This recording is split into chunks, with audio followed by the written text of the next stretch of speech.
દાવાઓ વચ્ચે સુરત મહાનગરપાલિકા એકવાર ફરી ઘેરાઈ છે। ઉધના સાઉથ ઝોન બી વિસ્તારમાં આવેલા કનકપુર શૌચાલયની હાલત જોઈ લોકોમાં આક્રોશ ફેલાઈ ગયો છે। પેન યુઝ શૌચાલયો ધૂળ ખાઈ રહ્યા છે।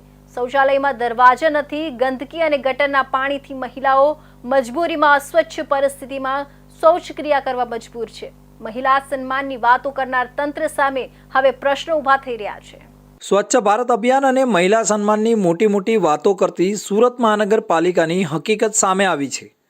ઉધના સાઉથ ઝોન બીના કનકપુર ખાતે આવેલા ઇજનેર કચેરીની સામેના પે એન્ડ યુઝ શૌચાલયની સ્થિતિ અત્યંત ખરાબ છે।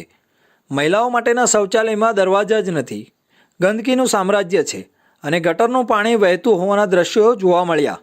આવી પરિસ્થિતિમાં મહિલાઓ દરવાજા વગરના શૌચાલયનો ઉપયોગ કરવા મજબૂર બની છે, જે મહિલાઓના સન્માન અને ગૌરવ પર સવાલ ઊભા કરે છે। આ વિસ્તારમાં આવેલી ઉધના સાઉથ ઝોન બીની મુખ્ય ઇજનેર કચેરીની નજીક હોવા છતાં આ ગંભીર સમસ્યા અધિકારીઓ અને કર્મચારીઓના ધ્યાને નથી આવી। સ્થાનિક મહિલા સફાઈ કર્મચારીઓએ જણાવ્યું કે તેઓએ આ મુદ્દે વારંવાર રજૂઆત કરી, પરંતુ અધિકારીઓ દ્વારા કોઈ પગલાં લેવામાં આવ્યા નથી। આ ઉપરાંત શૌચાલયનું સંચાલન કરતા કર્મચારીઓનો પગાર પણ બંધ કરવામાં આવ્યો હોવાનું સામે આવ્યું છે। કનકપુર બસ સ્ટોપ નજીકના આ શૌચાલયો ઉપરાંત આ વિસ્તારમાં અન્ય પે એન્ડ યુઝ શૌચાલયો પણ બંધ હાલતમાં પડ્યા છે। એક તરફ સુરત મહાનગરપાલિકા સ્વચ્છતા અને વિકાસના દાવાઓ કરે છે, ત્યારે આવી દયનીય પરિસ્થિતિ શહેરના વિકાસ મોડેલ પર સવાલ ઊભા કરે છે। સ્થાનિક લોકો અને મહિલાઓએ માંગણી કરી છે કે આ શૌચાલયની તાત્કાલિક સમારકામ અને સફાઈ કરવામાં આવે, જેથી મહિલાઓને આદરપૂર્વક સુવિધાઓ મળી શકે। શું કીધું માસી? તમને પગાર નહીં મળે? ના નહીં, બંધ કરી દીધું। કેટલા વર્ષ આ તોડવાના છે?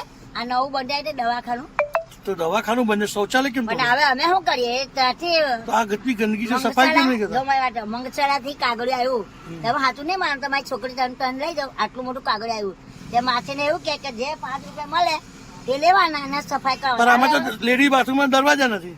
મેં શું કરું? તમે કીધું નહીં એસએમસી વાળાને? મેં શું કા કેવું? દરવાજા નથી તો કીધું કેમ નહીં? ના મેં ના કેવું, મને તારે શું પડી, તારે કામ કરવું તો કર, ના કરવું તો કઈ ને એવું કે, તો પછી મેં શું કરું? તો દરવાજા વગર લેડીઝ કેતા બેસી શકે બાથરૂમમાં?